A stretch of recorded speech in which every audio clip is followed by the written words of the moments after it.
రాష్ట్ర మంత్రివర్యులు గౌరవ పొన్నం ప్రభాకర్ గారి తండ్రి పొన్నం సత్తయ్య గౌడ్ గారి 14వ వర్ధంతి కార్యక్రమం. ఈరోజు ఎవరైతే అవార్డు గ్రహీతలు ఇద్దరు ఉన్నారో వారిలో ఒకరు ఆస్కార్ అవార్డు గ్రహీత, ప్రముఖ సినీ రచయిత, ఆస్కార్ అవార్డు గ్రహీత చంద్రబోస్ గారు, బలగం ఫేమ్ కొమరమ్మ మొగలయ్య గారు, మరి వేదిక మీద ఉన్న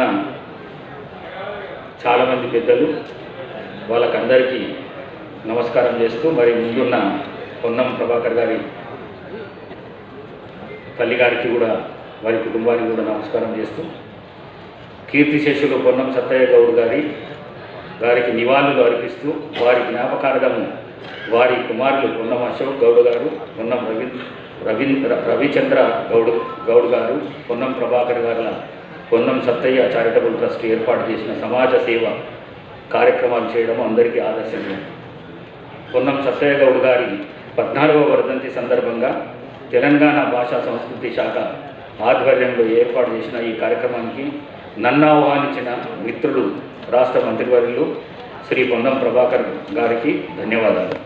ఈ సంవత్సరం పొన్నం సత్తయ్య జీవన సౌకర్య పురస్కారం అందుకుంటున్న ప్రముఖ సినీ గేయ కవి, ఆస్కార్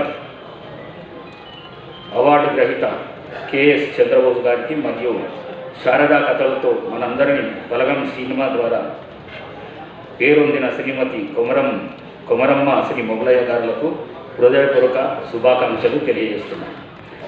తండ్రి అంటే జన్మం ఇవ్వడమే కాదు, తన పిల్లల అభివృద్ధి అండగా ఉంటూ విలువలతో కూడిన జీవనానికి పునాదులు వేసే బాటసారి. అలాంటి గొప్ప తండ్రిని కలిగిన పొన్నం అశోక్ గౌడ్ గారు, పొన్నం రవిచంద్ర గౌడ్ గారు, పొన్నం ప్రభాకర్ గౌడ్ గారుల అదృష్టవంతులు. పొన్నం సత్తయ్య గౌడ్ గారికి చదువు విలువ తెలుసు. తనకు చదువు రాకపోయినా తన పిల్లలను ఉన్నత చదువులు చదివించారు. అదేవిధంగా వారికి ఆసక్తి ఉన్న రంగాలలో ప్రోత్సహించారు. విద్య కంటే కూడా విలువలు గొప్పవని ముందుగా తానే స్వయంగా ఆ విలువలను పాటిస్తూ తన పిల్లలకు మనమరాళ్ళకు కూడా నేర్పిస్తూ వాళ్ళు ఆచరించే విధంగా తీర్చిదిద్దిన సారథి సత్తయ్య గౌడ్ గారు.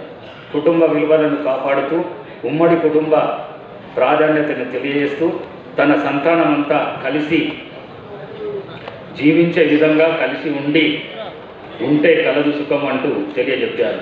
వ్యవసాయంలో నూతన సాగు పద్ధతులను ఆచరించి ఆదర్శ రైతుగా ఏనాడు ఆయనను తన గురించి ప్రచారం చేసుకొని నిజమైన భూమిపుత్రుడు సత్తయ్య గౌడ్ గారు. కొడుకు పార్లమెంట్ సభ్యుడు అయినా తాను మాత్రం రైతు అని తన వ్యవసాయ పని తాను చేసుకుంటూ నిరాడంబరంగా జీవితం గడిపే సత్తయ్య గౌడ్ గారు ఎదిగిన కొద్దీ ఒదిగి ఉండాలనే సూక్తిని 100 పాళ్ళు అర్హుడు. ఇంటికి ఎవరు వచ్చినా చేయి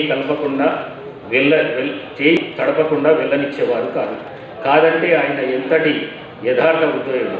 అంత గొప్ప విలువలు కలిగిన వ్యక్తి కడుపున పుట్టడం ఆయన పిల్లల అదృష్టం. సత్తయ్య గౌడ్ గారి జీవన విధానము, వారి మంచితనము, నిరాడంబరము, పోరాట పటిమ, దయాగుణము, మంచితనము, మరి నిత్యము విలువలు పాటించడము, ఇవన్నీ కూడా నేటి యువతకు, కుటుంబాలకు ఆదర్శం. ఈ సందర్భంగా వారి నాన్నతో అనుబంధం గురించి కూడా మీకు చెప్తాను. సత్తయ్య చారిటబుల్ ట్రస్ట్ ద్వారా రచయితలను, కవులను సన్మానించి అవార్డులు అందించడం మంచి కార్యక్రమం. తెలంగాణ కవులకు పుట్టినీళ్ళు, పేరొందిన కవులకు జన్మమిచ్చిన గడ్డ. సాంప్రదాయమైన జానపద గేయాలతో పాటు విప్లవ గీతాలతో ప్రజల చైతన్యం రగిల్చారు. రచయితలు, కవులు మన భాషా సంస్కృతి సాంప్రదాయాలను వారదు.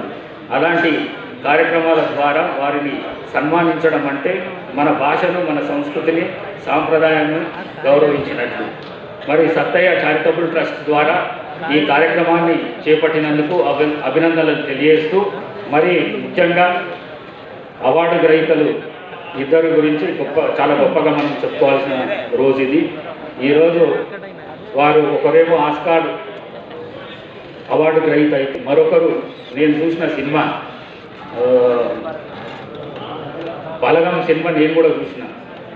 బలగం సినిమా ప్రతి ఒక్కరు చూడవలసిన సినిమానే అది. మరి వారు ఆ సినిమాలో పాడిన పాటలు కానీ వారి విధానం కానీ చాలా నచ్చింది. ఆ సినిమా కూడా చాలా మంచి సినిమా. మరి వాళ్ళు మాట్లాడుతుంటే మాత్రము మనసుకు చాలా బాధ అనిపించింది. అంతటి పెద్ద సినిమా, అంత కుటుంబ కథా చిత్రంలా చేసిన ఆవిడ ఈరోజు ఆమె ఉదయం ఉన్న మాటలు మన ముందు పెట్టడం మనకందరికీ బాధ కలిగించే విషయం. అందుకోసము నేను స్పీకర్గా వారికి చేయవలసిన పని ఏంటంటే నా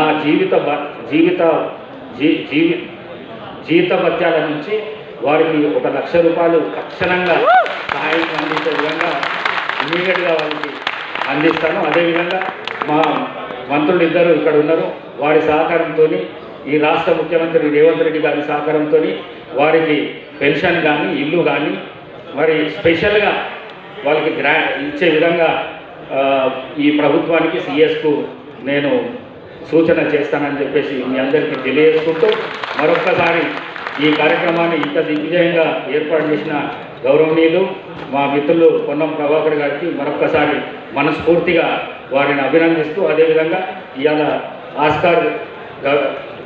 ఆస్కార్ అవార్డు గ్రహీత బోసు గారికి మరి అదేవిధంగా కొమరమ్మ గారికి మనస్ఫూర్తిగా అభినందనలు తెలియజేసుకుంటూ సెలవు తీసుకుంటున్నాను. Thank you very much.